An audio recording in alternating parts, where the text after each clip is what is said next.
Hi, I am Ajay and welcome to Yuktira IAS.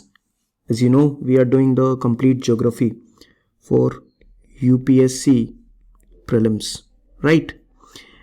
So today in our complete course, which is this one, we are going to do this particular in our class today, which is the composition and the structure of atmosphere. Now these notes are highly detailed, ठीक है?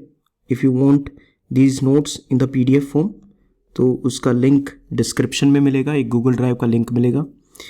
अगर हर चीज़ के regarding update रहना चाहते हो, connect रहना चाहते हो, तो there is a Telegram link you will get, and even to buy these notes in the book format, ठीक है, link will be available, so you can check the description box for that. Okay, तो ये तो हो गई इधर उधर की बातें. अब हम आते हैं अपने चैप्टर पे क्विकली एंड इस चैप्टर को फिनिश अप करते हैं एक कॉम्प्रीहेंसिव मैनर में, ठीक है. जैसा कि मैं आपको पहले भी बताते आया हूँ कि we are doing all these things in a very detailed manner and if you will be following these notes, ठीक है, तो भाई एक चीज़ की पक्की है कि ना तो अलग से NCERTs करनी है, ना कोई अलग से एटलस करनी है. You don't have to worry about the questions, you don't have to worry about the PYQs, no worry about the GC Leong and other books, nothing of that sort. Okay, you don't have to research on anything, you don't have to search AI, कुछ भी नहीं, ठीक है. Just completely rely on this, but make sure, ठीक है, जो सबसे important जो पार्ट है that is this which is the revision. इसको अगर मिस कर दिया, बिकॉज इन नोट्स में जो भी चीज़ें लिखी गई हैं उसको मल्टीपल टाइम्स रीड करो, ठीक है, 2x times, 3x times, 4x times इनको रीड करो and you will get everything that you require for your exam. This is how simple I can make it from my side. Rest depends upon you. Okay. Atmosphere के बारे में पढ़ते हैं. ये पता है कि हमारे पास वी हैव द अर्थ, ठीक है. Just stick with me and आराम से इसको बैठ के सुनो और देखो कि क्या चल रहा है and you will get everything related with it. हमारी अर्थ है, अर्थ के आसपास ऐसे करके एक मल्टीपल गैसेस, डस्ट पार्टिकल्स का, यू नो, वाटर वेपर का ऐसे करके एक ब्लैंकेट है. This blanket is known as the atmosphere. Why we are calling it a blanket? Because it is basically covering the earth, ठीक है. It is the earth's protective blanket. Why we say it protective? Because it is protecting us from number of things, like it is protecting us from the harmful UV rays of the sun. It is protecting against, you know, various meteors, meteorites, उन सब से हमको protect करता है. हमको बाकी चीज़ें भी प्रोवाइड करता है, जैसे जो हमारे लिविंग के लिए जो सबसे इम्पोर्टेंट गैस है that is the oxygen. Plants के लिए जो रिक्वायरमेंट है CO2 that is present here. तो it's a protective blanket of gases held by gravity. तो earth is rotating at a massive speed, it is revolving around the sun as well, but ये जो blanket है ये अर्थ के साथ साथ चलता है एज इफ कि ये बिल्कुल इसी का पार्ट हो, राइट. अब वो क्यों है? बिकॉज अर्थ की जो ग्रेविटी है वो उसको उसके सेंटर की तरफ, ठीक है, ग्रेविटेशनल पुल से वो उसको अपनी तरफ अट्रैक्ट करके रखती है, ठीक है. That's why it is always staying connected with the earth, right. अब एक चीज़ है ना, जब इन नोट्स के गो थ्रू हो ना, ये भी देखते रहना कि in which format I am going, in which direction I am going. तो जितना ज़्यादा उसको अच्छे से फॉलो करोगे you will get it more correctly. ये हो गया एटमॉस्फेयर के बारे में. All the planets have substantial, word here is substantial atmosphere except Mercury. When I use the word substantial it means there are multiple layers, ठीक है. एक प्रकार का डेंस एटमॉस्फेयर है, ठीक है, एक्सेप्ट मरकरी. Y mercury? कि देखो ये मरकरी का सरफेस है, this is the surface of mercury, right. अब इस मरकरी के सरफेस पे बस एक ही ऐसे आपको है ना, पूरी की पूरी ये एक ही एक लेयर है जो ऐसे फिनिश अप हो जाती है, यहां से स्पेस शुरू हो जाता है, ठीक है. तो सरफेस के बीच में और स्पेस के बीच में there is this single very, you know, very lighter, you know, layer which is present. That's why ये एक substantial atmosphere count नहीं होता, ठीक है. Even the planets like Pluto, you know, earlier it was a planet, now in the dwarf category, and the moons like Titan, ठीक है, they even have a substantial atmosphere, but not Mercury. And I am talking about the substantial atmosphere, ठीक है. Difference create हो गया, okay. ये हमारी earth है, उसके ऊपर ऐसे करके ये पूरा का पूरा एटमॉस्फेयर है, जिसको हमने अलग अलग अलग अलग लेयर्स में से डिवाइड कर रखा है। ठीक है, इन लेयर्स में क्या है, कौन सी क्या लेयर्स है, इनके बारे में बाद में देखेंगे। ठीक है, पहले उसके बाद एक बार पहले एटमॉस्फेयर को हम समझ लेते हैं। Density is highest near the surface and decreases with increasing altitude. What does this statement mean, which is a very very important statement? ठीक है, ये स्टेटमेंट काफ़ी इंपॉर्टेंट है, क्योंकि ये देखो, ये हमारा एटमॉस्फेयर है, इसके ऊपर यहाँ पर ये ऐसे मल्टीपल लेयर्स हैं। ठीक है, ऐसे करके लेयर्स हैं, दिस इज द एटमॉस्फेयर। जो सबसे ज़्यादा डेंसर मटेरियल होगा, अब वो चाहे मटेरियल सॉलिड मटेरियल हो, सॉलिड पार्टिकल्स हो, या फिर वो मटेरियल गैसेज हो, चाहे कोई भी हो। अब ये भी तो क्या होती है, डेंस होती हैं, लाइट होते हैं। जो डेंसर पार्टिकल्स हैं ना, वो लोअर लेयर्स में आ जाते हैं। ठीक है, जितने भी डेंस पार्टिकल्स हैं, ये देखो, ये सारे के सारे कहाँ पर आ गए, लोअर लेयर्स में। अब जैसे जैसे आप एटमॉस्फेयर में ऊपर की तरफ जाएंगे, इफ़ यू गो अप, ठीक है, तो क्या होगा, डेंसिटी जो है वो कम होती चली जाएगी। जो सबसे नीचे वाली जो लेयर्स हैं वो सबसे ज़्यादा डेंस होंगी, और जो ऊपर वाली लेयर्स हैं वो थोड़ी सी लाइट होंगी। तो density is highest near the surface and it decreases with the increasing altitude. Increasing altitude means as we go up in the atmosphere. तो अगर हम इस पोजीशन पे यहाँ पर स्टैंड करते हैं, यहाँ पर डेंसिटी एटमॉस्फेयर की सबसे ज़्यादा होगी। ठीक है, जैसे जैसे हम ऊपर की तरफ जाएंगे, डेंसिटी जो है वो कम हो जाएगी, फिर और ऊपर जाएंगे, फिर डेंसिटी बिल्कुल कम हो जाएगी। Can you see, large area, less particles, density less हो जाएगी। I hope you understand the concept of density, right, mass by volume. ठीक है, अब ये तो हमने देख लिया कि डेंसिटी भाई ऐसे होती है। हमने एटमॉस्फेयर के बारे में समझ लिया कि हमारे पास एक सब्सटेंशियल एटमॉस्फेयर है।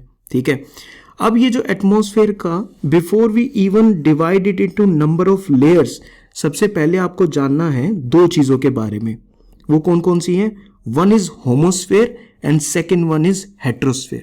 अगर ये टर्म्स नहीं सुने हैं तो अब इनको एक बार क्लियर करो कि हमारा जो पूरा एटमॉस्फेयर है, हमने उसको पहले दो कैटेगरीज में डिवाइड करा। ठीक है, पूरे एटमॉस्फेयर को, ये रहा पूरा एटमॉस्फेयर, इसको टू पार्ट्स में डिवाइड कर दो ऐसे करके। ठीक है, एक क्या बन गया, one will become homosphere, second is heterosphere. चलो होमोस्फेयर को देखते हैं कि होमोस्फेयर है क्या। It is the lower well mixed part of the earth's atmosphere. तो ये एक तो बात जो क्लियर हुई कि जो हमारी अर्थ एटमॉस्फेयर का जो लोअर वाला जो पार्ट है, जो नीचे वाला जो पार्ट है, जो सरफेस के पास है, दिस इज द सरफेस।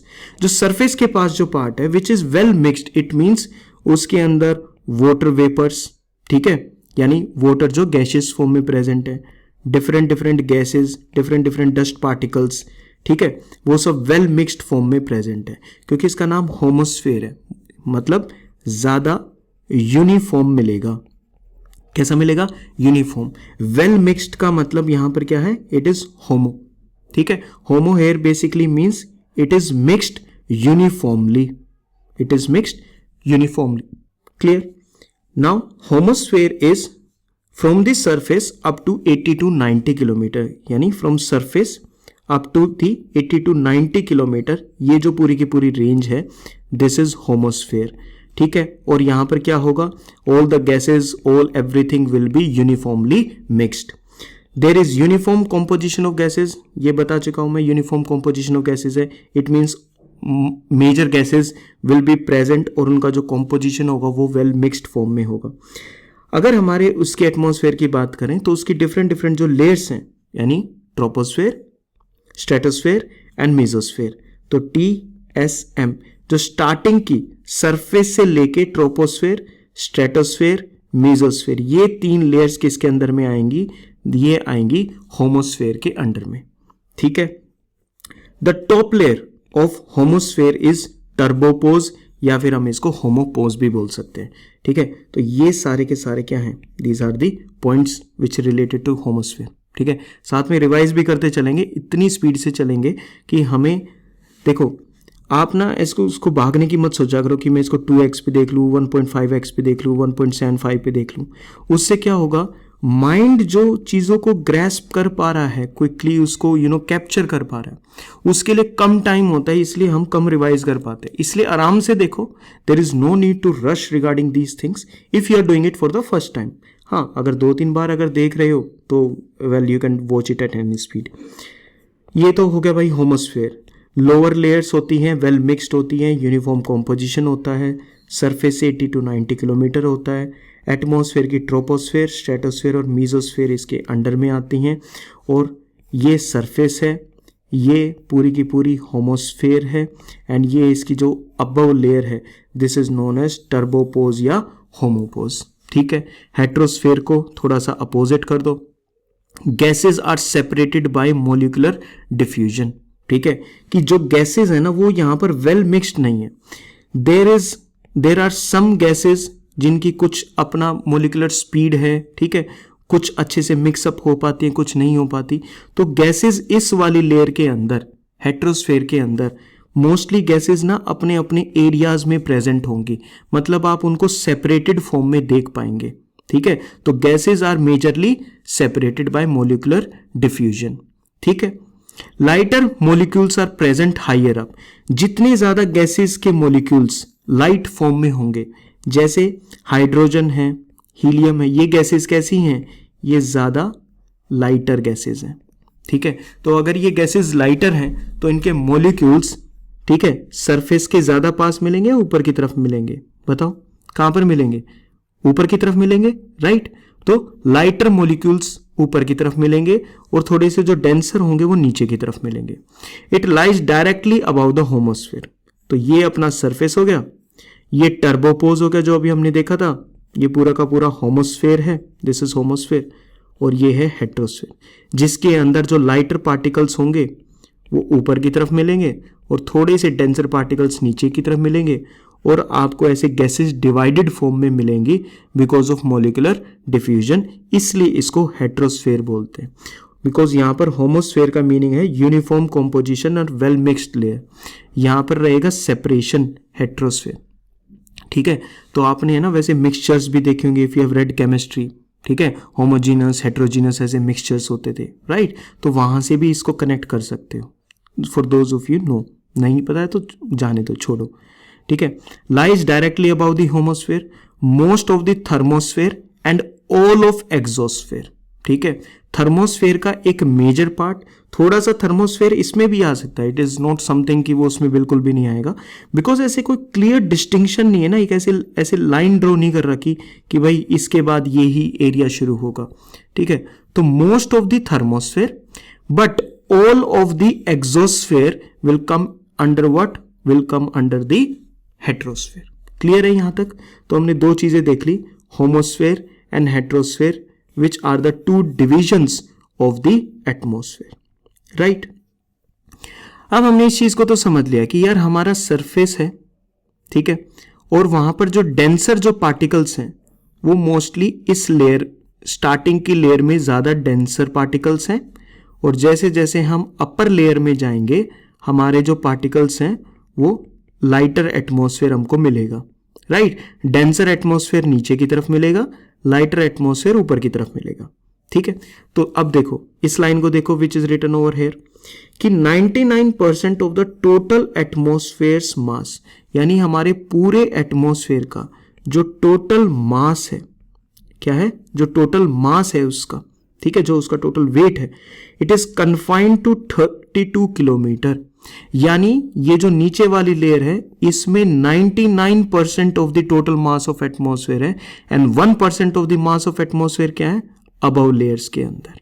ठीक है, तो स्टार्टिंग के 32 किलोमीटर्स में ही हमें एटमॉस्फेयर का 99% ऑफ द मास मिल जाएगा।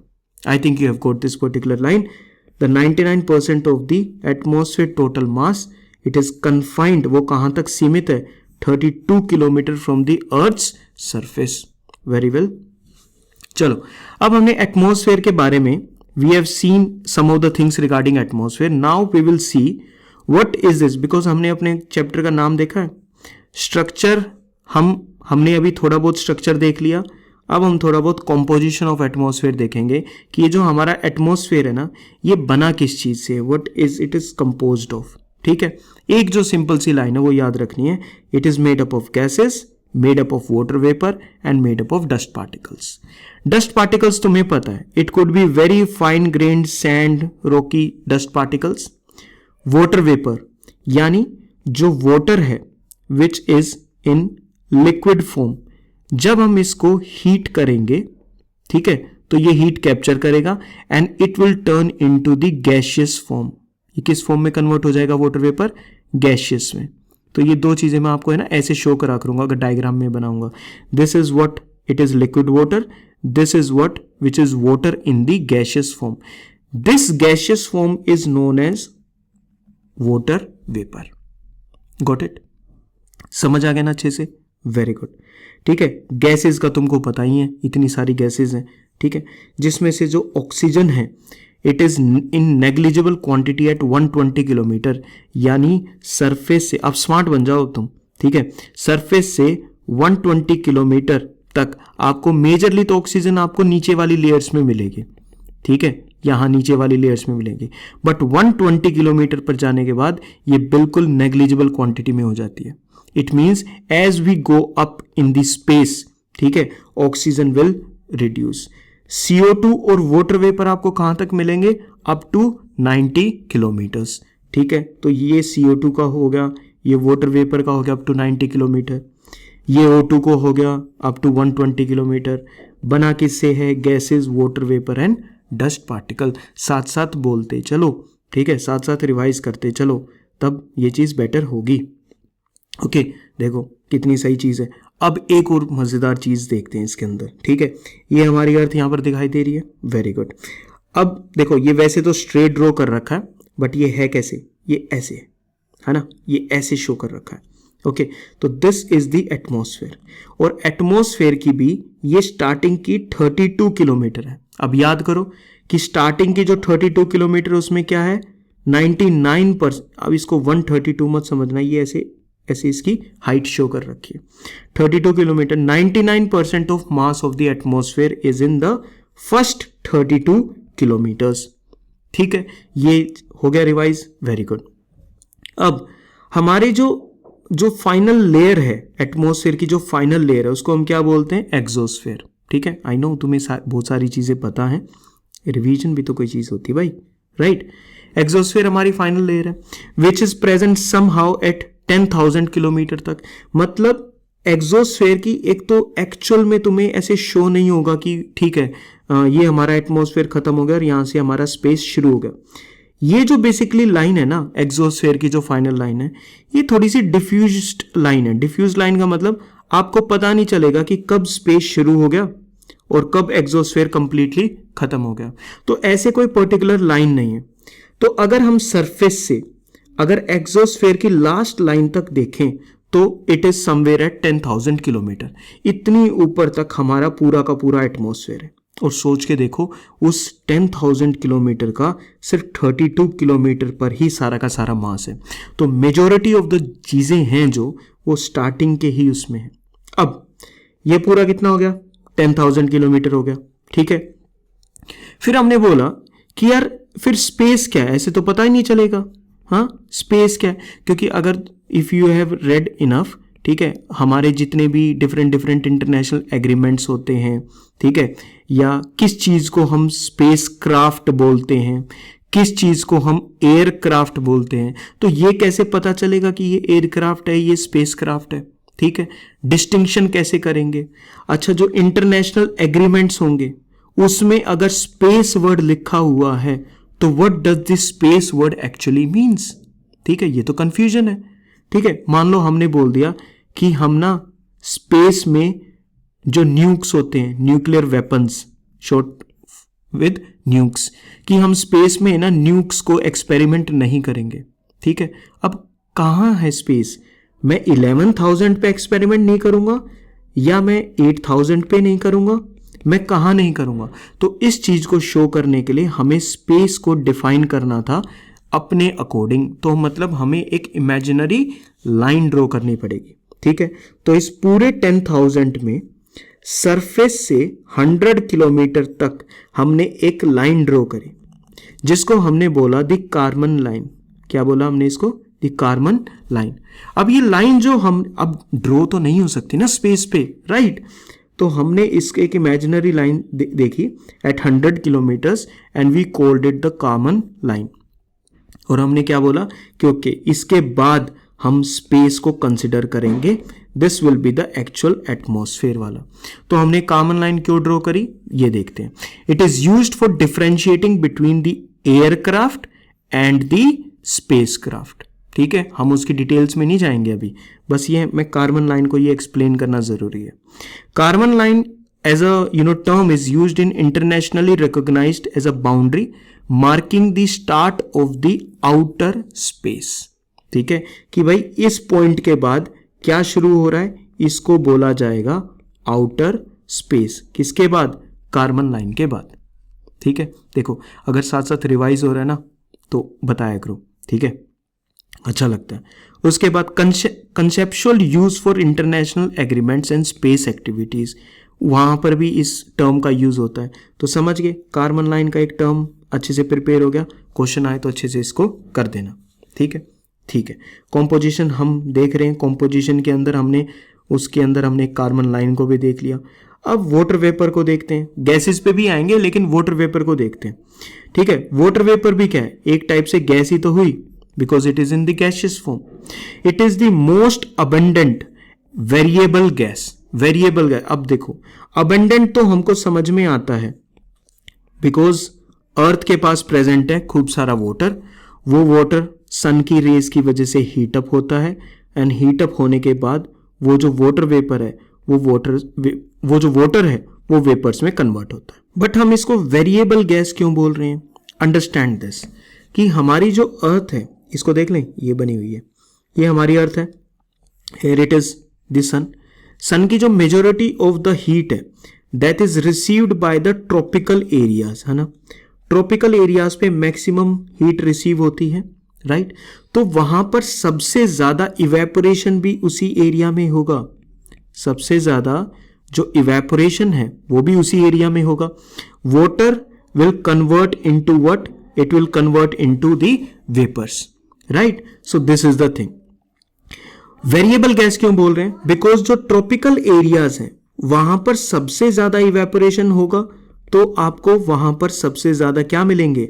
वाटर वेपर मिलेगा। ठीक है, पोलर एरियाज पे इतनी ज्यादा हीट नहीं है तो वहां पर आपको कम वाटर वेपर मिलेंगे। So as you move from the equator towards the polar areas, जो वाटर वेपर की जो क्वांटिटी है वो क्वांटिटी क्या होती चली जाएगी? It will start to decrease. Clear हो गया ये वाला पॉइंट? ठीक है, that's why it is known as a variable gas, कि as you move from equator towards the poles the quantity of water vapour will decrease. अभी रुको, सुनो, और वेरिएबल गैस क्यों बोलते हैं? As you move from the surface to the outer space, बाहर की तरफ, स्पेस की तरफ आप मूव करते हो, आपको नीचे ज्यादा वाटर वेपर मिलेगा, ऊपर आपको वाटर वेपर कम मिलेगा। अभी देखा था ना, 90 किलोमीटर तक आपको वाटर वेपर मिल सकता है, उसके बाद वो बिल्कुल आपको नहीं मिलेगा। ठीक है, so this is the thing.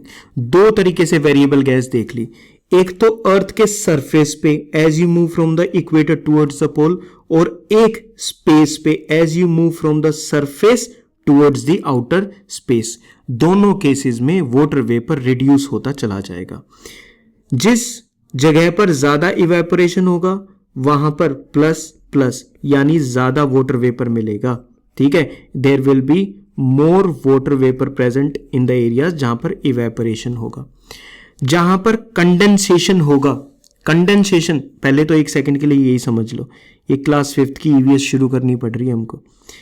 Evaporation क्या हुआ कि जो वाटर वेपर है, इवेपोरेशन क्या हुआ, जो वाटर है, डायग्राम को देखो सिर्फ, वो वाटर कन्वर्ट हुआ वेपर के अंदर, गैसियस फॉर्म में कन्वर्ट हो गया।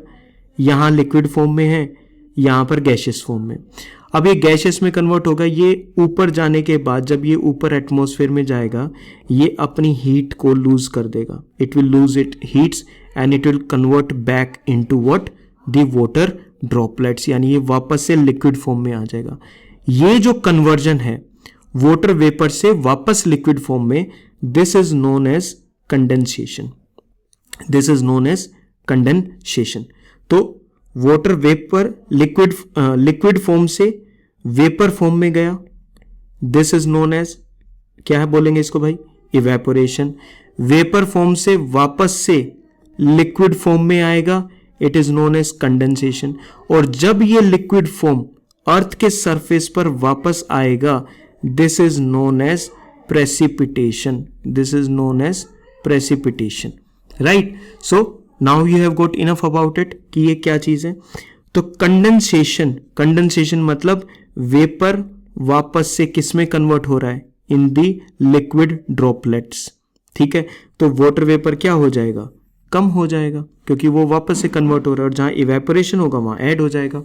मैक्सिमम कंसंट्रेशन वाला हमने पॉइंट देख लिया है कि सरफेस के पास सबसे ज्यादा वाटर वेपर मिलेगा, यानी जो ट्रॉपिक्स का एरिया है 4% ऑफ द टोटल, यानी अराउंड 4% ऑफ द टोटल जो पूरा का पूरा मास है वो आपको क्या मिलेगा, you will find the water vapour. और जैसे जैसे आप सरफेस से स्पेस की तरफ जाओगे, यस, सरफेस से स्पेस की तरफ जाओगे, या फिर ट्रॉपिकल एरिया से पोलर एरियाज की तरफ जाओगे, आपके जो वाटर वेपर है वो डिक्रीज हो जाएगा। It decreases towards the higher altitude, altitude मतलब टुवर्ड्स स्पेस। जब मैं एल्टीट्यूड की बात कर रहा हूं तो पता है ना, I am talking about height, ठीक है, I am talking about height, जैसे जैसे आप ऊपर जाएंगे। एंड लैटिट्यूड का मतलब इक्वेटर, इक्वेटर से पोलर एरियाज की तरफ, ठीक है, ऐसे। This is the polar area, 90 degree north, 0 degree, ठीक है, ये लैटिट्यूड पे। तो हमेशा जब भी लैटिट्यूड शो करना होगा ना मुझे, I will show it on this inside this circle, और जब स्पेस शो करना होगा I will always show it outside this circle, ठीक है, ये आउटसाइड दिस सर्कल, राइट। तो ये वाले सारे के सारे पॉइंट्स क्लियर हो गए, वेरी गुड। अब एक सबसे खास चीज कि जो वाटर वेपर है ना, it is a green house gas, it is a green house gas. Detail में करते चलो भाई, डिटेल में करते चलो एंड परफेक्टली हो जाएगा सारा का सारा, you don't have to worry about anything, ठीक है। रिवीजन पे फोकस करो and as the video as this class goes further, चीज़ों को रिवाइज करते चलो। सो वाटर वेपर जो है वो क्या है, it is a green house gas, ठीक है। What do we mean by a green house gas, it means कि जो भी सनलाइट आएगी, जो भी सनरेज आएंगी, ठीक है, ये वाटर वेपर, ठीक है, उसको एब्जॉर्ब कर सकते हैं, उसकी जो हीट है ना उसको ऐसे एब्जॉर्ब कर सकते हैं, ठीक है, ऐसे एब्जॉर्ब कर सकते हैं। तो absorbs the insolation from the sun, this is a means जो सनलाइट है, ठीक है, जो सनरेज है, जो सन हीट है, उसको कोई भी जब कोई भी पार्टिकल, कोई भी गैस या वाटर वेपर जब उसको कैप्चर करने की उसमें टेंडेंसी होती है, that is known as a green house gas. अभी के लिए सिर्फ इतना समझ लो, इकोलॉजी के एनवायरनमेंट के लेक्चर्स में इसको डिटेल में करेंगे, ठीक है। सो वाटर वेपर भी क्या कर सकता है, ये वाटर वेपर है, this is the sunlight which is coming, ये उसको उसकी हीट को ऐसे कैप्चर कर लेगा, ठीक है। तो that's why it is known as a green house gas. It absorbs the insolation from the sun. Earth की एमिटेड हीट को भी सनरेज ऊपर से ऐसे आई, सनलाइट आई, इंसोलेशन बोलते हैं इसको, क्या बोलेंगे इसके लिए, क्या वर्ड यूज करेंगे, इंसोलेशन। ये सन है, ठीक है, अर्थ का सरफेस हीट होना शुरू हो जाएगा, this is the earth, heat होगी अर्थ की सरफेस। अब जब अर्थ का सरफेस हीट हो जाएगा तो ये हीटेड बॉडी भी अपने अंदर से ऐसे रेडिएशंस बाहर निकालेंगे। हर हीटेड बॉडी के अंदर से रेडिएशंस निकलती है, इसको भी हम अलग चैप्टर में समझेंगे। अभी के लिए इतना समझ लो, हर heated body, every heated body radiates energy, और ये वाटर वेपर इस एनर्जी को भी कैप्चर कर सकता है। तो इसको तो कर ही रहा है, सन की रेस को कैप्चर कर रहा है, हीट को कैप्चर कर रहा है, अर्थ की रेडिएटेड हीट को भी कैप्चर कर रहा है, तो अर्थ्स एमिटेड हीट, ठीक है। बाद में जाके लेटेंट जो इसने जो ये हीट कैप्चर ये करेगा, बाद में जाके रिलीज हो जाती है, and it is helpful in number of weather phenomena, ठीक है। अलग अलग वेदर की जो चीज़ें होती हैं, रेन हो गया, कंडेंसेशन, बाकी सब चीज़ें होती हैं, उसमें ये काफ़ी हेल्पफुल होता है, ठीक है। तो वाटर वेपर के बारे में समझ लिया, मोस्ट अबंडेंट वेरिएबल गैस, जहाँ ज़्यादा इवेपोरेशन वहाँ ज़्यादा वेपर, जहाँ ज़्यादा कंडेंसेशन वहाँ कम वेपर, मैक्सिमम कंसंट्रेशन सरफेस पे और ट्रॉपिक्स के एरिया में, डिक्रीजेज टूवर्ड्स हायर एल्टीट्यूड यानी स्पेस की तरफ, ठीक है, एंड लेटीट्यूड यानी पोलर एरियाज की तरफ लेस देन 1% रह जाएगा, ठीक है। Water vapour is a green house gas, so it's absorb insolation, earth's emitted heat, and that heat which is being captured, it is later released, which results into certain weather phenomenon, ठीक है, which is a part of a different class, ठीक है। यहां तक clear हो गया। और क्या है हमारे एटमॉस्फेयर के अंदर भाई, और क्या चीज है? There is dust particles.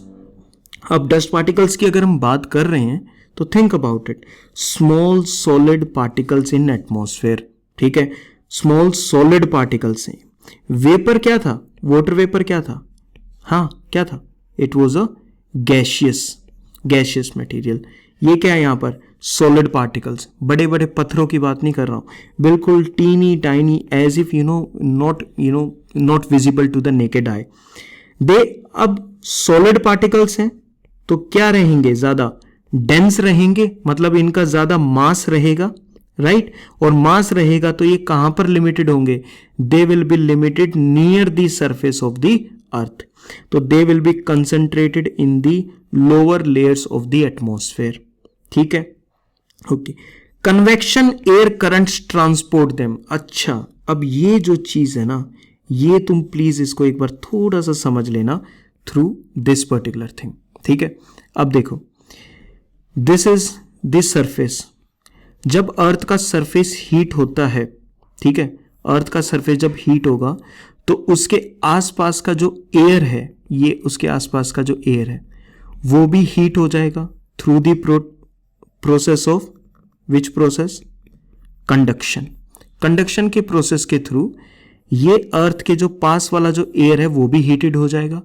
इसके अंदर, इस एयर के अंदर माइन्यूट क्या है? सॉलिड पार्टिकल्स भी हैं, डस्ट पार्टिकल्स भी हैं, और जब ये हीट हो जाएगा तो this air will start to expand, number 1, and it will start to rise up. ये एयर हीट होने के बाद लाइटर हो जाएगा और ये एयर ऊपर की तरफ ऐसे राइज करेगा, पूरा का पूरा एयर, ठीक है। और इसी के अंदर क्या है? डस्ट पार्टिकल्स हैं। ये जो एयर जो है, this air which after getting heated up rises above as currents.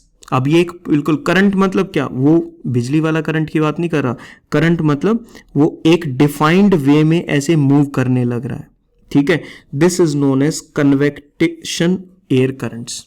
इस प्रोसेस को कन्वेक्शन बोलते हैं, जब हीटेड एयर ऊपर की तरफ ऐसे राइज करता है, ठीक है। This is known as what? Convection air currents. तो कन्वेक्शन एयर करंट्स के साथ साथ डस्ट पार्टिकल्स भी क्या हो जाते हैं?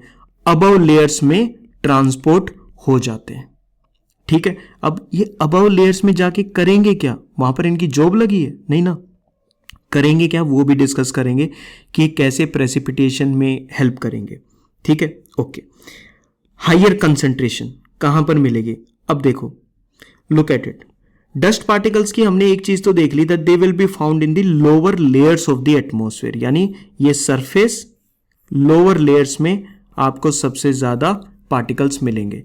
कुछ पार्टिकल्स लोअर लेयर से अबव लेयर में भी कुछ पार्टिकल्स ट्रांसपोर्ट हो जाते हैं because of convective air currents. क्या होता है convective air currents? This is that portion of the air which rises as a current in a defined path, ऐसे, ठीक है, बिकॉज ऑफ गेटिंग हीटेड, ठीक है, वेरी गुड। ये अर्थ है। ये पता है कि दिस इज द इक्वेटर। अरे भाई इतना तो पता है ना, this is the equator, very good. अब इक्वेटर हो गया, ये ट्रॉपिकल एरिया हो गया, ये सब पोलर एरिया हो गया, ऐसे करके डिफरेंट लैटिट्यूड से। अब सबसे higher concentration in dust particles की मिलेगी कहां? ठीक है, सबसे हायर कंसंट्रेशन, मैं लैटिट्यूड की बात कर रहा हूं, अर्थ के सरफेस की बात कर रहा हूं, इक्वेटर पर मिलेगी या टुवर्ड्स दी पोल्स मिलेगी? कहां पर मिलेगी? सबसे higher concentration of these dust particles will be found in the subtropical and the temperate region, because जो इक्वेटर का रीजन है, इक्वेटर का जो रीजन है वहां पर मैक्सिमम रेनफॉल होती है। रेनफॉल होने की वजह से ये एरिया मोस्टली वेट एरिया रहता है। तो जहां पर वेट एरिया रहेगा, ठीक है, these dust particles will get into water and ये फ्लो करता रहेगा इनसाइड सॉइल पे, सरफेस पे फ्लो करता रहेगा। बट जो सब ट्रॉपिकल एरियाज हैं, सब ट्रॉपिकल जो एरियाज हैं, और जो सब ट्रॉपिकल एरियाज के बाद कौन से एरियाज आएंगे, टेम्परेट एरियाज। देखो अगर ये सब चीजें नहीं पता है तो कंटिन्यू विद द सीरीज। तुम्हें एक एक term, I am just giving you a guarantee that एक एक टर्म आपको ना बहुत अच्छे से लर्न हो जाएंगे। जैसे मैं कोई भी टर्म बीच में आता है तो आई एक्सप्लेन इट, ठीक है। ये वाला हो गया देखो इक्वेटर एरिया, ये हो गया सब ट्रॉपिकल एरिया, ये हो गया टेम्परेट, और ये हो गया पोलर एरिया। अभी के लिए सिर्फ इतना सिंप्लीफाइड वर्जन में समझो। ये एरिया ज़्यादा वेट है तो यहाँ पर डस्ट पार्टिकल्स कम होते हैं। इसके बाद नंबर आता है इन दो एरियाज का, विच इज सब ट्रॉपिकल एरियाज, ठीक है, and this is the temperate areas. ये एरियाज के यहाँ पर ड्राई विंड्स मूव करती हैं और ड्राई विंड्स कैरी करती हैं किसको, डस्ट पार्टिकल्स को। तो मैक्सिमम डस्ट पार्टिकल्स एक तो आपको सरफेस के पास मिलेंगे, नंबर 1। लैटिट्यूड की अगर मैं उसमें बात करूं, if I talk in terms of latitude, तो आपको सब ट्रॉपिकल और टेम्परेट रीजन पे सबसे ज्यादा डस्ट पार्ट, इस इमेज को याद रख लेना, ये याद रह जाएगा पॉइंट, ठीक है। और इन डस्ट पार्टिकल्स का काम क्या है, अब एक चीज सोच के देखो, दो चीजें मैंने अभी तक आपको बताई कि भाई एक तो ये dust particles convective air currents की वजह से ऊपर चले गए, ओके वेरी गुड। दूसरा, जो यहां पर लिक्विड था अर्थ पे, जो वाटर था, वो भी हीट होने की वजह से वो भी एज अ वाटर वेपर कहां चला गया, अपर लेयर्स में चला गया, थोड़ा सा ऊपर चला गया सरफेस से। अब क्या होगा, व्हाट विल हैपन नाउ, ये जो बीच वाले पार्ट्स हैं, these are the dust particles, जो ब्लैक पोर्शन आपको नजर आ रहे हैं ना, these are the dust particles. और जो वाटर वेपर होगा वो, अब देखो, this is the surface, this is the surface. सबसे ज्यादा हीट कहां पर है, सरफेस पे हीट है। ऊपर वाले एरियाज क्या हैं, कोल्डर एरियाज हैं, ठीक है। तो जब कोई भी डस्ट पार्टिकल यहां से मूव करके इस एरिया में जाएगा तो ये डस्ट पार्टिकल भी कैसा हो जाएगा, कोल्ड सरफेस हो जाएगा, ठीक है। और जब इस कोल्ड सरफेस के आसपास वाटर वेपर ऐसे टच होगा आकर, ठीक है, तो जैसे ही वाटर वेपर इसके आके टच होगा, वो वाटर वेपर अपनी हीट को रिलीज कर देगा और वो वापस से किस में कन्वर्ट हो जाएगा, वाटर के अंदर, और वो वाटर इस डस्ट पार्टिकल के ऐसे आ जाएगा, या फिर ये डस्ट पार्टिकल उस वाटर को एब्जॉर्ब कर लेगा, ठीक है। तो हमारे एटमॉस्फेयर के अंदर जितने भी डस्ट पार्टिकल्स हैं, जितने भी सोल्ट पार्टिकल्स हैं जो हमारे एटमॉस्फेयर के अंदर हैं, ठीक है, they all act as a hygroscopic nuclei. Hygroscopic का मतलब होता है they absorb the water molecules. जो वाटर वेपर था, जब वो तुमने वो देखा वो ग्लास वाला, ठीक है, ग्लास के अंदर आइस क्यूब डाल दो तो ग्लास का सरफेस जो है वो कोल्ड हो जाएगा, ठीक है। थोड़ी देर के बाद तुमको इस ग्लास के बाहर ना ऐसे वाटर ड्रॉप्स मिलेंगी, पानी बाहर नहीं आया है, एयर के अंदर जो वाटर वेपर है वो इस कोल्ड सरफेस के टच में आने के बाद वापस से किस में कन्वर्ट हो गया, वाटर ड्रॉपलेट्स में। क्या बताया था इस प्रोसेस का नाम, हाँ भाई क्या बताया था इस प्रोसेस का नाम, कंडेंसेशन, ठीक है। वैसे ही जैसे वो ग्लास कोल्ड है, वैसे ही ये डस्ट पार्टिकल्स भी कोल्ड हैं, और वाटर वेपर जब इनके टच में आएंगे तो ये वापस किस में कन्वर्ट हो जाएंगे, वाटर ड्रॉपलेट्स में कन्वर्ट हो जाएंगे। कुछ वाटर को ये डस्ट पार्टिकल एब्जॉर्ब कर लेंगे, इसलिए इनको हाइग्रोस्कोपिक न्यूक्लियाई बोलते हैं। न्यूक्लियाई मतलब they are at the core, nucleus, ठीक है। Hygroscopic it means they absorb the water molecules, ठीक है। ये काम होता है इन डस्ट पार्टिकल्स का। अब सोच के देखो, 1 2 3 4 5 6 ये सभी जब आपस में एक दूसरे के और पास आ जाएंगे ऐसे, और भी बहुत सारे ऐसे पार्टिकल्स हो जाएंगे जिनके सबके पास क्या है, वाटर है, वाटर है, वेपर की बात नहीं हो रही, वेपर तो गया, जैसे ही वेपर इसके टच में आएगा कंडेंसेशन हो जाएगा, और वेपर जो है वो किस में कन्वर्ट हो जाएगा, वाटर के अंदर। अब ये जब सब पार्टिकल्स आपस में कनेक्ट होंगे ये क्या बन गया यहाँ पर, there will be formation of clouds, और जब ये बहुत सारे इकट्ठे हो जाएंगे देयर विल बी प्रेसिपिटेशन। ठीक है, ऐसे हो जाएगा। ठीक है, देखा कितने काम की चीज है। तो अगर हमारे एटमॉस्फेयर के अंदर अगर मैं डस्ट पार्टिकल्स हटा दूं तो क्या होगा भाई, सबसे पहले तो यही होगा, there will be no hygroscopic nuclei, there won't be any formation of clouds, clouds नहीं बनेंगे, तो वेपर ऐसे ही फ्लोट करता रहेगा। This is the level dust particles, जो इतनी ऐसी चीज है वो इतनी हेल्पफुल है हमारे एटमॉस्फेयर में, राइट। और क्या हमारे एटमॉस्फेयर में गैसेस के नाम पर what do we have carbon dioxide, water vapour हमने पढ़ लिया, डस्ट पार्टिकल्स हमने पढ़ लिए। अब हम कुछ बात करेंगे गैसेस के बारे में। We will talk about what, we will talk about the gases. ठीक है, जैसे कि कार्बन डाइऑक्साइड। सबसे पहले देखो, it is a meteorologically important gas. ठीक है, मीटीरियोलॉजिकली मतलब हमारे जो एटमॉस्फेयर के अंदर जितने भी वेदर फिनोमिनन होते हैं, क्लाइमेट होता है हमारा, उसको हम मीटरोलॉजिकल कैटेगरीज में डालते हैं। उसके लिए वो एक इंपॉर्टेंट गैस है। It means because it is responsible for the green house effect. याद है वाटर वेपर में हमने इसी ग्रीन हाउस गैस को देखा था कि वाटर वेपर भी क्या है, वाटर वेपर, अरे मैं बहुत बार इसको स्टार लगा के बता देता हूं, it is water vapour is a green house gas. It means it absorbs the heat of the sun and the earth. ठीक है, हीट को एब्जॉर्ब करते हैं। इस इफेक्ट को क्या बोलते हैं, जब कोई भी पार्टिकल, कोई भी गैस ऐसे हीट को कैप्चर कर लेती है, उस इफेक्ट को बोला जाता है green house effect.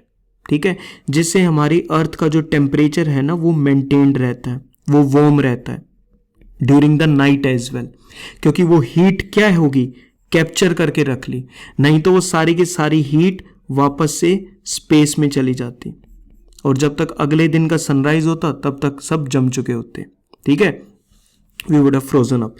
So what is the thing, green house effect देख लिया, कौन इंपॉर्टेंट है उसके लिए, कार्बन डाइऑक्साइड। लेकिन सोच के देखो, अगर मैं ये जो गैस के जो पार्टिकल्स हैं, अभी हम बात कर रहे हैं CO2 के बारे में, कार्बन डाइऑक्साइड के बारे में, जो गैस के जो पार्टिकल्स हैं जो हीट को एब्जॉर्ब करते हैं, अगर मैं इनकी कंसंट्रेशन बढ़ा दूं, यानी हमारे एटमॉस्फेयर में ये बहुत ज़्यादा हो जाए, तो ज़्यादा हीट कैप्चर हो जाएगी। ठीक है, जिसकी वजह से हमारा जो टेम्परेचर है वो भी बढ़ जाएगा। इसलिए बोला जाता है कि हमारी एंथ्रोपोजेनिक एक्टिविटीज़ कौन सी होती हैं, ह्यूमन एक्टिविटीज़, जैसे कि पोल्यूशन, इंडस्ट्रीज, कार से जो पोल्यूशन निकलता है, उनकी वजह से there is more of rising concentration of CO2 which increases the temperature of the air. अगर ये ज्यादा कंसंट्रेशन में ना हो तो yes, it is a important meteorological gas. ठीक है, because it is responsible for what, the green house effect. I hope you are getting it now. Carbon dioxide का ना मतलब अब खेल समझना कि how it is so important. ठीक है, number one thing, look at this particular diagram over here. इसको देखो सबसे पहले, दिस इज द अर्थ। समझना, जो भी डायग्राम्स हैं, जो भी ड्रॉ कर रखा है, जो भी लिख रखा है ना, it is written in a highly, और उसी मैनर में इन चीज़ों को समझने की कोशिश करना, तब ये नोट्स काम आएंगे। नहीं तो ऐसे PDF को जमा मत करते रहना, don't just keep on collecting these PDFs। ठीक है, try to revise. This is the earth, ये हमारे अर्थ के आसपास है हमारा एटमॉस्फेयर, और इस एटमॉस्फेयर के अंदर प्रेजेंट है CO2। ठीक है, एक चीज तो हमने देख ली, जब ओके अमाउंट में प्रेजेंट है तो ये हीट कैप्चर करेगी, विच इज वेरी गुड। जब ये ज्यादा अमाउंट में प्रेजेंट हो जाएगी तो ज्यादा हीट कैप्चर होगी।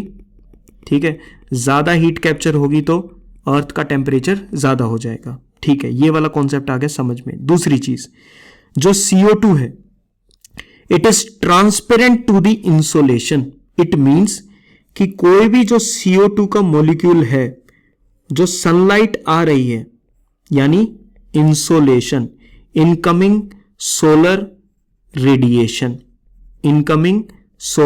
रेडिएशन, इंसोलेशन, तो वो उसको ना आने देगा।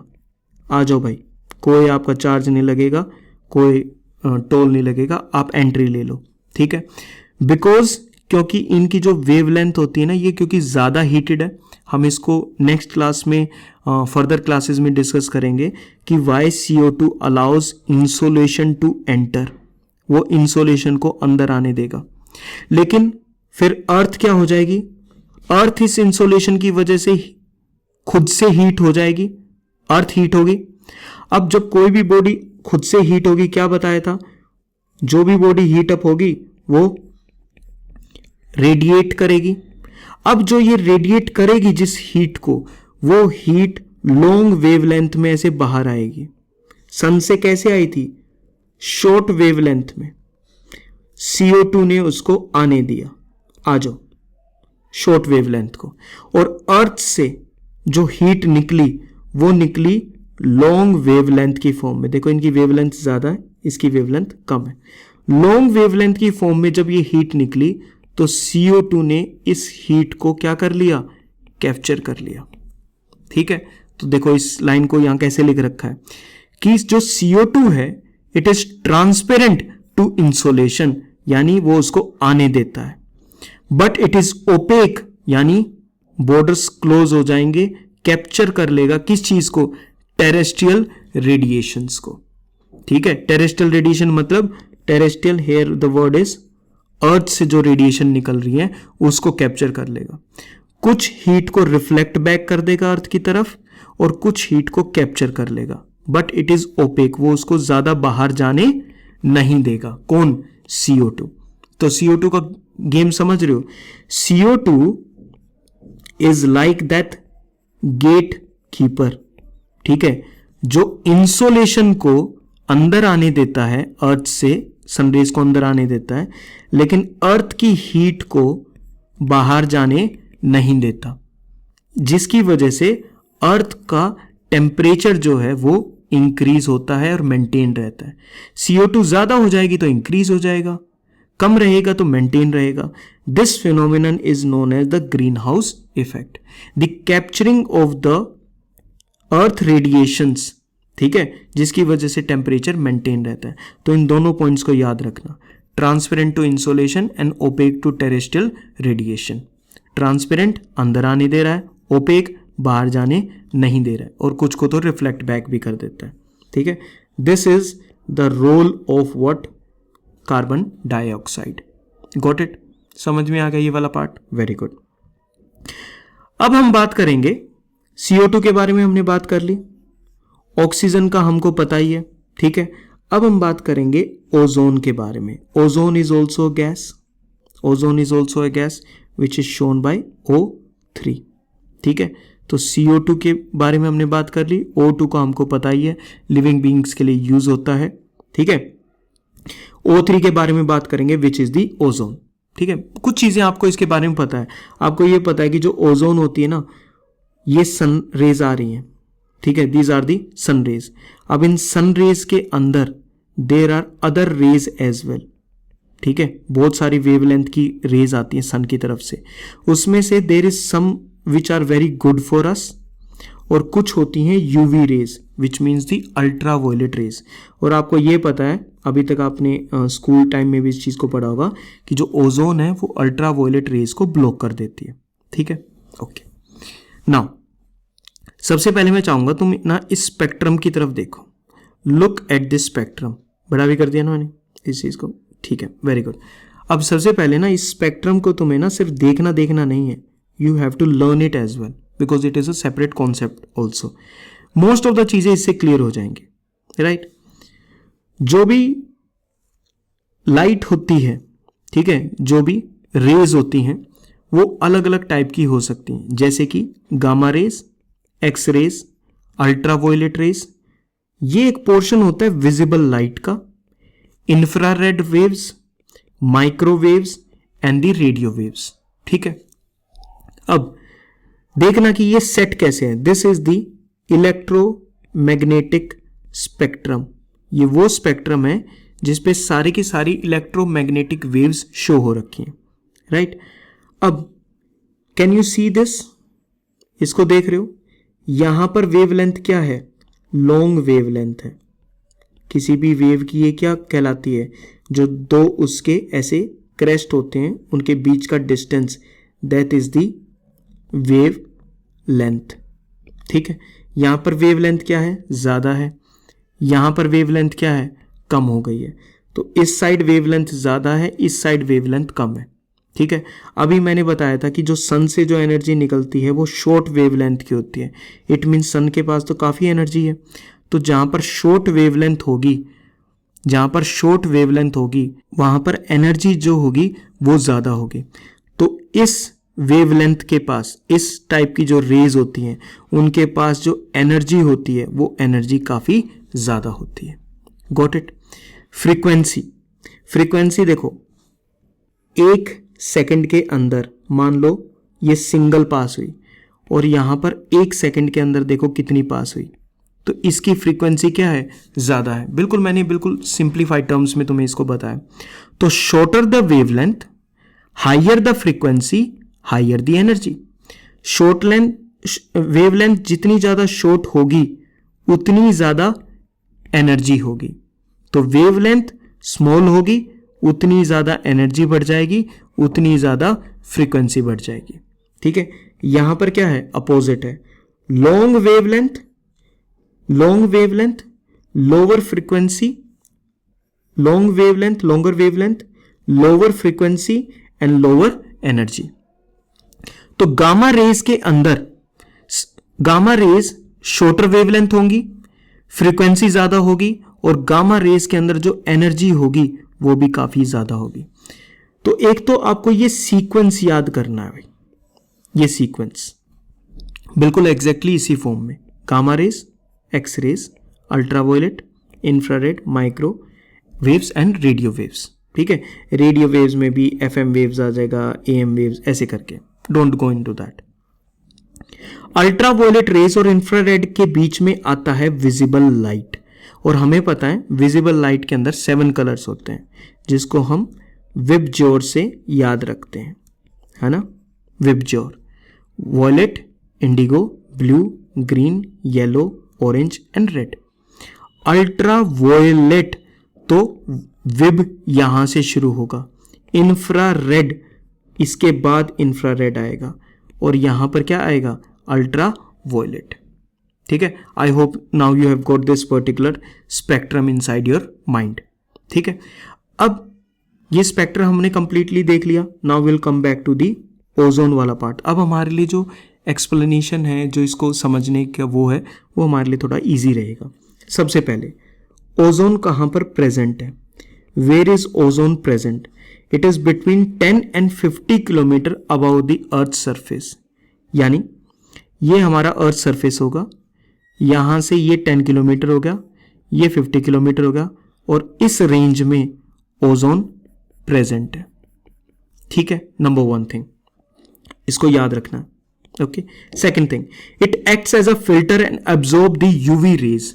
ठीक है, ओजोन का काम क्या है कि जो भी हमारे पास रेज आ रही हैं, इंसोलेशन आ रही है, उसमें से जो यूवी लाइट है, जो यूवी लाइट है, विजिबल लाइट को तो अर्थ के अंदर एंटर होने दिया, ठीक है, और यूवी लाइट को ब्लॉक कर लिया या एब्जॉर्ब कर लिया। This is what the ozone does, UV rays को फिल्टर करना, एब्जॉर्ब करना।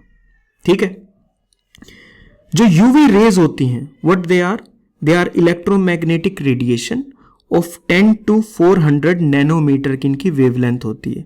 यानी जो ये वेवलेंथ है ना, ये कितनी है, 10 से लेके 400 नैनोमीटर तक आपको मिलेगी। ठीक है, अब ये बात भी याद रखना कि जो यूवी रेज होती है ना, वो सिंगल यूवी रेज नहीं होती, उसके भी अलग अलग टाइप्स होते हैं, ए, बी एंड सी। ध्यान से देखना, UV A which is of long wavelength, यानी वो 10 से लेके 400 नैनोमीटर तक की इसकी रेंज है वेवलेंथ की। इस पर्टिकुलर एरिया में आपको यूवी ए मिलेगी। ठीक है, फिर बी और फिर सी, ऐसे करके। UV A which is long wavelength, it is not absorbed by the ozone, मतलब यूवी ए को वो पास होने देते हैं, यूवी ए को ओजोन पास होने देती है। यूवी बी और सी को, यूवीबी को मोस्टली वो क्या करती है, मोस्टली ब्लॉक कर देती है, मोस्टली ब्लॉक कर देती है, कुछ यूवीबी को पास होने दिया जाता है, और यूवीसी को कंप्लीटली ब्लॉक करती है। तो see how it is written, UVB and C mostly and completely. UVC is completely absorbed, UVB is mostly absorbed, UVA is not at all absorbed. तो यूवीए पास हो जाएगी ओजोन से, UVB थोड़ी बहुत पास हो पाएगी, एंड यूवीसी जो है वो कंप्लीटली एब्जॉर्ब हो जाएगी, यानी ब्लॉक हो जाएगी, वो अर्थ सरफेस तक रीच नहीं करेगी। Got this point? Very good. ये वाला समझ में आ गया, ये आ गया समझ में, ये पता चल गया, इलेक्ट्रोमैग्नेटिक स्पेक्ट्रम याद हो गया, radio, micro, infrared, visible light, ultraviolet, x rays, gamma rays. ठीक है, ओके, वेरी गुड। अब हम आगे चलते हैं। हमने यूवीए देख लिया जो ओजोन एब्जॉर्ब नहीं करेगी, यूवीबी को कुछ मोस्टली एब्जॉर्ब कर लेगी, यूवीसी को कंप्लीटली एब्जॉर्ब कर लेगी। अब जो ओजोन लेयर होती है वो दो टाइप की हो सकती है। ओजोन जो लेयर है, how many types it could be? Two types. It could be a good ozone और अ बैड ओजोन। ठीक है, डिपेंडिंग अपॉन वो किस जगह पर लोकेटेड हैं, किस जगह पर लोकेटेड है, इस बेस पर ओजोन कैन बी डिफरेंशिएटेड। हमारी अर्थ का ये जो सरफेस है, ठीक है, अभी हमने बात की थी 10 to 50 किलोमीटर। अगर इस एरिया में, और ये एरिया कौन सा होता है, this is the area of stratosphere. अभी हम लेयर्स की बात करेंगे, डोंट वरी। स्ट्रेटोस्फेयर का एरिया, अगर इस एरिया में ओजोन प्रेजेंट है then it is a good ozone. तो if the ozone is in present is in stratosphere, it is a good ozone. ये this is the surface of the earth. The first layer is the troposphere. Troposphere के बाद layer आती है stratosphere. ठीक है, अगर ozone stratosphere में present है, it is a good ozone. ठीक है, अगर ओजोन यानी O3 ट्रोपोस्फेयर में प्रेजेंट है तो they will act like pollutants, pollutants की तरह एक्ट करेंगे। ठीक है, दैट्स वाई अगर ट्रोपोस्फेयर के अंदर ओजोन अगर प्रेजेंट है तो it is a bad ozone. ठीक है, तो ट्रोपोस्फेयर के अंदर प्रेजेंट है bad ozone from the pollution. ठीक है, ओजोन फिर आई कैसे? ट्रोपोस्फेयर में O3 आया कैसे? वो तो स्ट्रेटोस्फेयर में प्रेजेंट था बिकॉज ऑफ केमिकल रिएक्शंस। जो हमारे व्हीकल से, हमारी जो इंडस्ट्रीज हैं, उनसे जो निकलने वाला जो गैसेस हैं, पोल्यूशन है, ये सारी की सारी चीजें हैं, like the nitrogen oxides, the volatile organic compounds, ये सब आपस में क्या करते हैं? They react together, there is a chemical reaction and there is formation of bad ozone. So it is acting like a pollution. I think now you have got everything which is related with ozone. Yes? Chalo. Very good. We will move to the next one, which is the next gas. Next gas कौन सी है? It is the nitrogen. ठीक है, nitrogen के बारे में बात करेंगे। अब ये पता है ना कि जो नाइट्रोजन है वो हमारे एटमॉस्फेयर के अंदर 78%, यानी हमारा जो पूरा एटमॉस्फेयर है उस एटमॉस्फेयर के अंदर एक जो मेजर पार्ट है 78%, इट इज व्हाट? नाइट्रोजन। ठीक है, अब वो नाइट्रोजन एक तो इतनी ज़्यादा क्यों प्रेजेंट है, ठीक है, क्या काम है, क्या चीज़ है, उसके बारे में देखते हैं। सबसे पहले nitrogen is a chemically inert gas. Chemically inert का मतलब होता है it is unreactive in nature, यानी वो बाकी दूसरी गैसेस के साथ या बाकी कंपाउंड्स मॉलिक्यूल्स के साथ वो ज़्यादा रिएक्शन नहीं करती, इसलिए ना तो वो ज़्यादा फॉर्म हो पा रही है ना वो ज़्यादा रिड्यूस हो पा रही है। That's why it is having such a percentage in the atmosphere. So nitrogen is a chemically inert gas. It is having very strong bond with each other. ठीक है, वो ज़्यादा उस ब्रेकडाउन नहीं होती, it is unreactive in nature. Chemically inert का मतलब it is unreactive in nature. Second, it is having slow molecular speed. जो नाइट्रोजन के जो मॉलिक्यूल्स होंगे, नाइट्रोजन के जो मॉलिक्यूल्स होंगे उनकी जो स्पीड है ना, मूवमेंट जो है, उनकी स्पीड काफी कम है। गैसेस के जो मॉलिक्यूल्स होते हैं वो मूव करते हैं अलग अलग डायरेक्शन में। नाइट्रोजन के मॉलिक्यूल्स की जो स्पीड है वो काफी कम है। दैट्स वाई वो मोस्टली हमारे एटमॉस्फेयर के अंदर ही रहते हैं, क्योंकि वो ज्यादा मूव नहीं करते। अगर ज्यादा मूव करते, ठीक है, ज्यादा मोलिकुलर स्पीड होती तो वो अभी तक स्पेस में बाहर की तरफ निकल जाते। तो वो नाइट्रोजन के जो मॉलिक्यूल्स हैं, because of their low speed they can not escape the gravitational force of the earth. That's why they stay in our what? Atmosphere. Got it? They don't escape to the space. They are not very soluble in water. ठीक है, nitrogen जो है वो water के अंदर soluble नहीं है। अगर वो होती तो क्या होता? तो ये नाइट्रोजन इस वाटर के अंदर सोल्यूबल, जो हमारे ओशंस हैं, ठीक है, हमारे जो ओशंस हैं, तो नाइट्रोजन इसके अंदर धीरे धीरे सोल्यूबल हो जाती और जो 78% है वो धीरे धीरे क्या हो जाता? रिड्यूस डाउन हो जाता। Got it? It is not very soluble in water. Limited recycled amount. आपको पता है कि जो माइक्रो ऑर्गेनिजम्स होते हैं वो एटमॉस्फेरिक नाइट्रोजन को सॉइल में ऐड करते हैं। सॉइल से फिर वो नाइट्रोजन प्लांट्स के अंदर में जाती है, प्लांट्स फिर डाई करते हैं, वापस सॉइल में आती है, सॉइल से वापस वो एटमॉस्फेयर में। ये जो पूरा का पूरा नाइट्रोजन साइकिल जो मैंने अभी यहां पर ड्रॉ करी, नाइट्रोजन साइकिल, ये काफी लिमिटेड अमाउंट है, ये ज्यादा नहीं है। डोंट थिंक इट की as is a massive amount. No no no no no no, it is a very limited amount.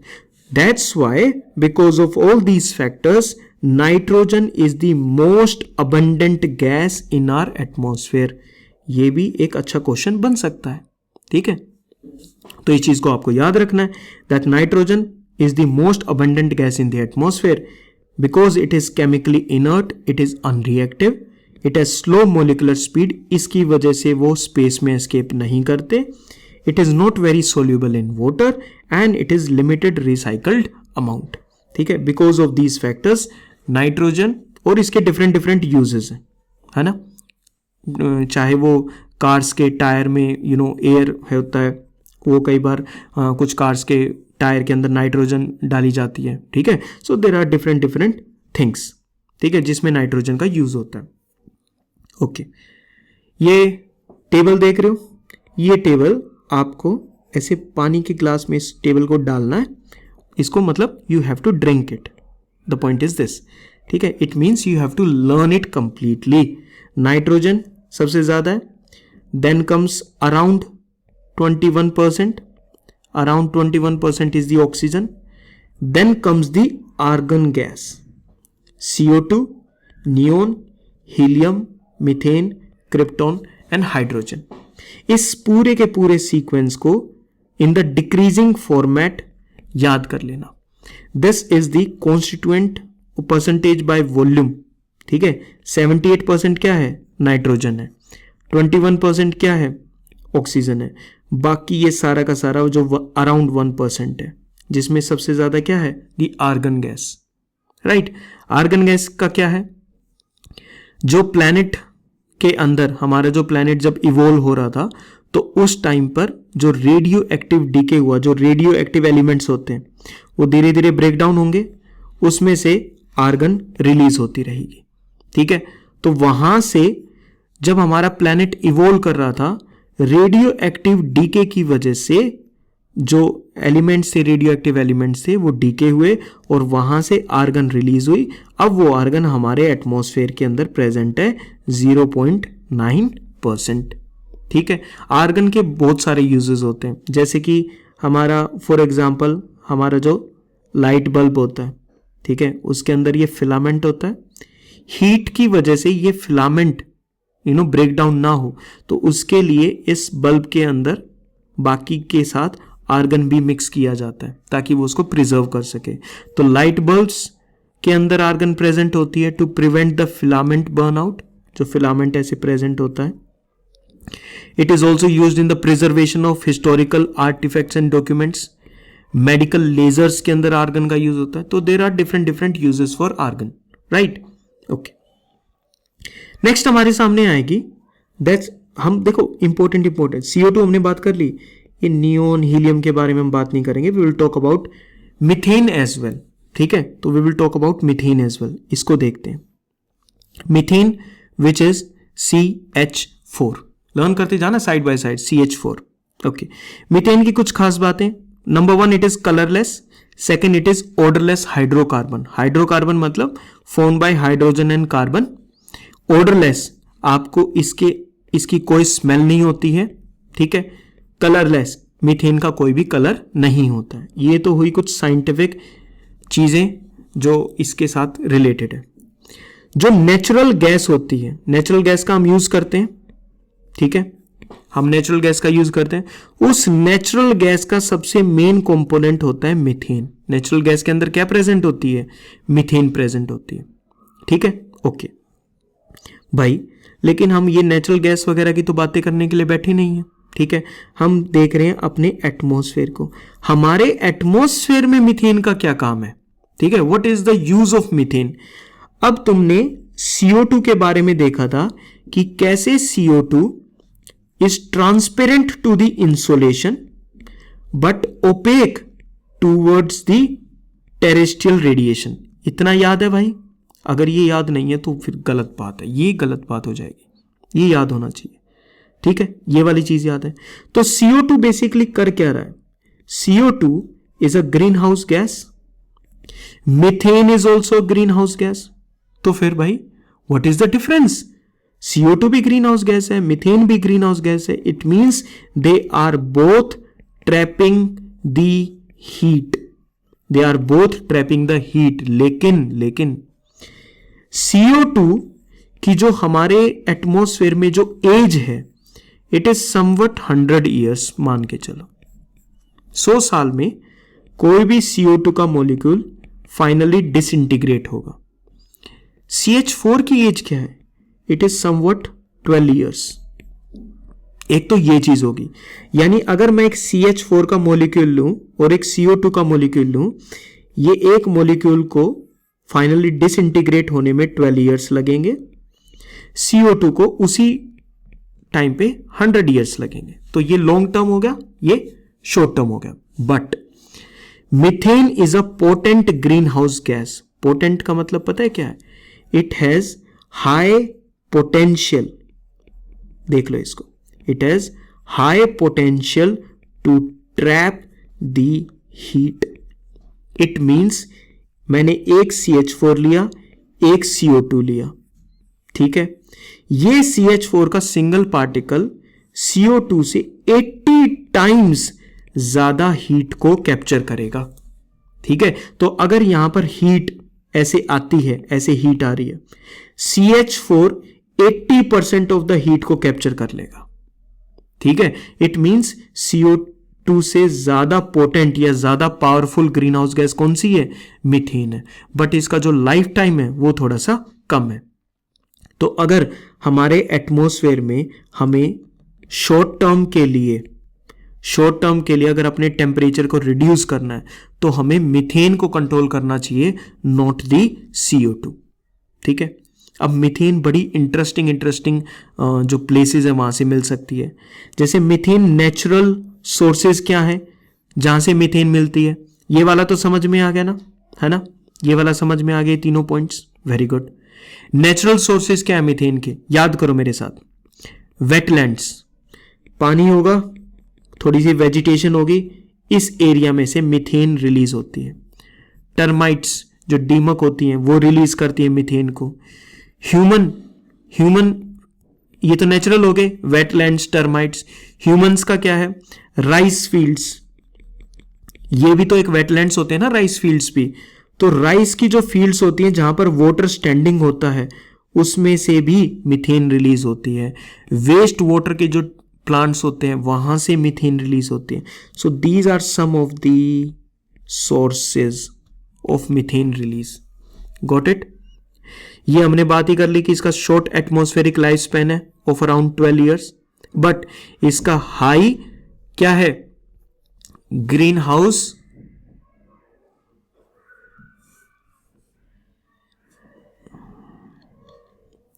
Global warming potential, इस टर्म को याद रखना, ठीक है। जो साइंटिस्ट वगैरह होते हैं, जो रिसर्चर्स होते हैं, वो इसको कैसे देखते हैं, ग्लोबल वार्मिंग पोटेंशियल, ठीक है। तो CO2 और CH4 में से ग्लोबल वार्मिंग पोटेंशियल किसकी ज्यादा है, CH4 की पोटेंशियल ज्यादा है, यानी इसकी पोटेंसी ज्यादा है। पोटेंसी मतलब हाउ पोटेंट इट इज, कि ये कितनी ज्यादा हीट को ट्रैप कर सकता है। कितना बताया अभी मैंने, एक CO2 के कंपैरिजन में 80 टाइम्स CH4 बेटर हीट को ट्रैप कर सकता है। I think now you have got this particular thing, ठीक है। Now this is regarding methane. अरे नोट्स को समझना इजी तो है, बट एक बार उसको पहले समझना इजी है कि हाउ दे आर रिटन, नहीं तो ऐसे कंफ्यूज हो जाओगे, इसके बाद तुम आगे चले जाओगे। ये है एरोसोल्स, ऐसे पढ़ना है इसको, ठीक है, एरोसोल्स, ठीक है, बहुत इजी है भाई। ये गैसेस तो हमने देख ली, nitrogen, argon, CO2, methane, major सारी की सारी गैसेस देख ली, और तुमने ये भी प्रॉमिस कर लिया कि तुम इसको लर्न कर लोगे टेबल को, गुड। अब हम आते हैं एरोसोल्स पर। एरोसोल्स का क्या सिस्टम है, aerosols are small solid particles या फिर liquid droplets in the air, कि जो पूरा का पूरा एयर है, इसके अंदर कोई भी लिक्विड ड्रॉपलेट्स जो होंगी, कोई भी जो सॉलिड पार्टिकल्स जो होंगे, they are what, all are aerosols, ठीक है। जैसे कि वो जो डस्ट पार्टिकल्स थे ना, वो क्या एक्ट कर रहे थे, कंडेंसेशन न्यूक्लियाई या फिर हाइग्रोस्कोपिक न्यूक्लियाई, ये टर्म याद है, हाइग्रोस्कोपिक न्यूक्लियाई, ठीक है। तो कंडेंसेशन न्यूक्लियाई, जिसकी वजह से क्या फॉर्म हो रहा था, फिर बाद में हमने क्लाउड्स फॉर्म करे थे, वेरी गुड। एरोसोल्स का भी यही काम होता है, ये वो सॉलिड एंड लिक्विड ड्रॉपलेट्स होती हैं which act as a condensation nuclei for the cloud formation, but they also act as pollutants, they also act as pollutants. जो एरोसोल्स होते हैं, ठीक है, दे कुड बी प्राइमरी और सेकेंडरी, प्राइमरी भी हो सकते हैं, सेकेंडरी भी हो सकते हैं, कौन, एरोसोल्स, ठीक है। कुड बी प्राइमरी यानी they are directly injected into the atmosphere, जैसे मान लो वाटर है, इवेपोरेट होगा तो उसके साथ साथ थोड़ा बहुत सी सोल्ट भी एटमॉस्फेयर के अंदर चला जाएगा, तो सी सोल्ट यहां पर एक एरोसोल है which is a solid particle in the air, ठीक है। या फिर सेकेंडरी हो सकते हैं, तो सी सोल्ट तो प्राइमरी बन गया, सेकेंडरी इट मींस हमारे एटमॉस्फेयर के अंदर जो पार्टिकल्स हैं वो आपस में रिएक्ट करेंगे, एंड रिएक्ट करने के बाद जो बनेगा that will be the aerosol. For example secondary को हम क्या बोलेंगे, formed in the atmosphere from the gases, जैसे कि the sulphates and the nitrates, ठीक है, सल्फेट्स एंड द नाइट्रेट्स, ये दोनों के दोनों क्या हैं, these are secondary aerosols, got it. They reflect, sulphate और नाइट्रेट्स का काम क्या होता है, they reflect the sunlight and provides the cooling effect to the earth, क्योंकि सल्फेट और नाइट्रेट पे जब सनलाइट ऐसे आके रिफ्लेक्ट हो जाएगी, ठीक है, तो नीचे तो हीट पहुंची नहीं, तो थोड़ा सा कूलिंग इफेक्ट आएगा। This is sulphates and nitrates, okay, sulphates वाला मेजरली है। तो इसके बारे में मैंने तुम्हें एक क्विक वो बता दिया, सॉलिड लिक्विड ड्रॉपलेट्स होते हैं, कंडेंसेशन का काम करते हैं, but they also act as pollutants, और उनके बहुत सारे और भी काम होते हैं। They could be primary if they are directly going in the atmosphere, they are secondary if they are formed in the atmosphere like sulphates and nitrates, sulphates का मैंने वर्क बता दिया। एरोसोल्स, फोग, मिस्ट, ये आपने news में ही पढ़ा होगा, PM2.5, PM10, ये सब क्या है, all these are aerosols, got it? So till here it is the all the water vapor हमने पढ़ लिया, डस्ट पार्टिकल्स हमने देख लिए, सारी की सारी मेजर गैसेस हमने देख ली, होमोस्फेयर और हेट्रोस्फेयर में उसको डिवाइड कर लिया, ठीक है, and we have seen all the ozone and उसकी फंक्शनैलिटी, ठीक है। So this is what the composition of the, अब इसका एक ये लास्ट छोटा सा पार्ट और करते हैं इन दिस क्लास ओनली, ठीक है। It is the comets, asteroids, meteoroids, meteors and meteorites. उप्स, ज्यादा हो गया ना. देखो डिफरेंस समझ लो क्विकली, वैसे पिक्चर्स से समझ में भी आ जाएगा once you go through it. ठीक है. Comets, what are comets? Number 1, they orbit around the sun. ठीक है, ये सन है, इसके आसपास ऑर्बिट करेंगे, ये होगा comet. Second thing about comet is that it will be made up of ice and dust. किस चीज के बने होंगे? They will be made up of ice and dust. ठीक है, तो जब ये comet which is made up of ice and dust, जब ये सन के पास से जाएगा तो ये जो आइस है, ठीक है, ये जो आइस है ये ऐसे ब्रेक डाउन होनी शुरू होगी, तो वेपराइज्ड पार्ट बिकम्स दी टेल. कि जो इसके सॉलिड पार्टिकल्स होंगे इस कॉमेट के, वो धीरे धीरे सन की हीट की वजह से वो वेपर में कन्वर्ट होना शुरू होंगे और वो ऐसे आपको एज अ टेल की तरह नजर आएगी. ठीक है, ऐसे करके. So the vaporised parts of the comet becomes its tail, और ऐसे करके कोई भी आपको एक कॉमेट नजर आएगा. What are these comets? They revolve around the ऐसे सन. बीच में कभी कभी अर्थ के फिर ये हमको यहां से ऐसे दिखाई भी दे जाएंगे. ठीक है, दीज आर दी कॉमेट्स. सबसे इंपॉर्टेंट बात, they are made up of ice and dust. Second, asteroids. Asteroids are the rocky objects that orbit the sun. ये वाली चीज तो सेम हो गई, orbit the sun, but this thing ice and dust, and यहां पर क्या है? These are the rocky objects. They are not made up of ice, they are made up of rocks.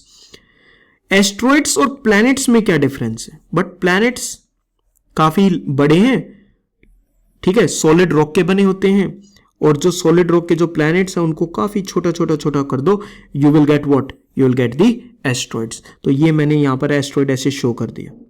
ठीक है, ये ज्यादा बड़ा नहीं है. ठीक है, ये एस्ट्रॉइड हो गया. They are mostly found between the orbits of Mars and Jupiter. ठीक है, जो एस्ट्रॉइड की जो बेल्ट है, this is the sun, this is Mars, this is Jupiter, और यहां पर ऐसे करके एक बेल्ट है. इस बेल्ट के अंदर ये सारे के सारे ऐसे रिवॉल्व कर रहे हैं. All of them are revolving like this. बहुत सारे ऐसे ऐसे क्या है? रॉकी ऑब्जेक्ट्स हैं. These are the asteroids, but their size is smaller than planets. They are not made up of ice. They are found between Mars and Jupiter. अब समझो, इस पूरे बड़े एस्ट्रॉइड, ठीक है, ये जो पूरा बड़ा एक पूरा बहुत बड़ा पत्थर ले लो. ठीक है, दैट इज द एस्ट्रॉइड. अब उस पत्थर में से एक छोटा सा पार्ट अलग करो, that is known as a meteoroid. अब ये जो मीटियोरॉइड होता है ये कॉमेट से भी बन सकता है, ये एस्ट्रॉइड से भी बन सकता है. तो meteoroids are smaller than the comets and asteroids. ठीक है, बिल्कुल बहुत सिंपल सी डेफिनेशन है मीटियोरॉइड्स की. Number 1, they can be formed from the comets or the asteroids. Second, they are very small than the comets and the asteroids. Asteroids तो काफी बड़े रॉकी ऑब्जेक्ट्स हो गए. उस बड़े रॉकी ऑब्जेक्ट्स में से एक छोटा सा मैंने पार्ट लिया, that is known as a meteoroid. ठीक है, अब समझो, ये बड़ा पार्ट तो रिवॉल्व कर रहा है मार्स और जुपिटर के बीच में ऐसे ना around the sun. But what if एक छोटा सा पार्ट अर्थ की तरफ ट्रेवल करना शुरू कर देगा. ठीक है, वो जो मीटियोरॉइड है it will start to travel towards the earth. Earth का जो एटमॉस्फेयर है उसके अंदर गैसेस हैं, डस्ट पार्टिकल्स हैं, वाटर वेपर्स हैं. अर्थ के एटमॉस्फेयर में जब कोई भी मीटियोरॉइड एंटर करेगा, ठीक है, तो क्या होगा? अभी तक तो ये मीटियोरॉइड था, ठीक है, अर्थ के बाहर वो छोटे छोटे जो पार्टिकल्स घूम रहे हैं. अब ये मीटियोरॉइड अर्थ के अंदर एंटर करेगा. एंटर करने के बाद अर्थ के एटमॉस्फेयर के साथ इसका फ्रिक्शन होगा. This is the gases and the dust particles and water vapour. ये जो मीटियोरॉइड है ये जब अर्थ के पार्टिकल्स के साथ इंटरेक्ट करेगा, देयर विल बी फ्रिक्शन, और उस फ्रिक्शन की वजह से there will be heat. Heat की वजह से this meteoroid which was there it will start to burn away. वो बर्न करना शुरू कर देगा और हम आसमान में देखेंगे a streak of light in the sky. ठीक है, और हमको लगेगा टूटता तारा है, जैसे कि शूटिंग स्टार। तो एक्चुअली जो शूटिंग स्टार होता है वो क्या होता है? It is a meteor. Meteor क्या होता है? जब एक मीटियोरॉइड अर्थ के एटमॉस्फेयर के अंदर एंटर करेगा और बर्न अप होना शुरू हो जाएगा, उसको हम बोलेंगे मीटियोर। ठीक है, अब मान लो कि ये इस मीटियोर का साइज काफी बड़ा था और बर्न होते होते होते होते भी इसका एक छोटा सा पार्ट अर्थ के सरफेस पे आ गया। अब जो ये पार्ट हम सुबह उठे, ओ ये क्या चीज है, अब हमको ये पार्ट मिला, हम इसको बोलेंगे मीटियोराइट। मीटियोराइट, कॉमेट, एस्ट्रॉइड, इनसे ब्रेक डाउन होकर बना मीटियोरॉइड, जो कि कॉमेट और एस्ट्रॉइड से छोटा होगा। ये मीटियोरॉइड अर्थ के सरफेस के अंदर एंटर होगा, बर्न अप होना शुरू होगा। जब बर्न होना शुरू होगा तो it will known as a meteor. या तो ये कंप्लीटली बर्न हो जाएगा, नंबर 1 चांस सिचुएशन। नंबर 2, अगर इसका साइज काफी बड़ा हुआ और ये अर्थ के सरफेस पे अगर पहुंच गया तो हम इसी मीटियोर को क्या बोलेंगे? मीटियोराइट बोलेंगे। तो जब तक ये स्पेस में था, बहुत छोटा पार्टिकल था, मीटियोरॉइड। अर्थ के एटमॉस्फेयर में एंटर हुआ, मीटियोरॉइड। बर्न अप होना शुरू हुआ, मीटियोर। बर्न होके बच गया थोड़ा सा पार्ट और सरफेस पे पहुंच गया, मीटियोराइट। तो it is, what is meteorite? It is part of that meteoroid which survives the meteor phase. ठीक है, वो बर्न अप नहीं होता। This is the difference between the comets, asteroids, meteoroids, meteors and meteorites.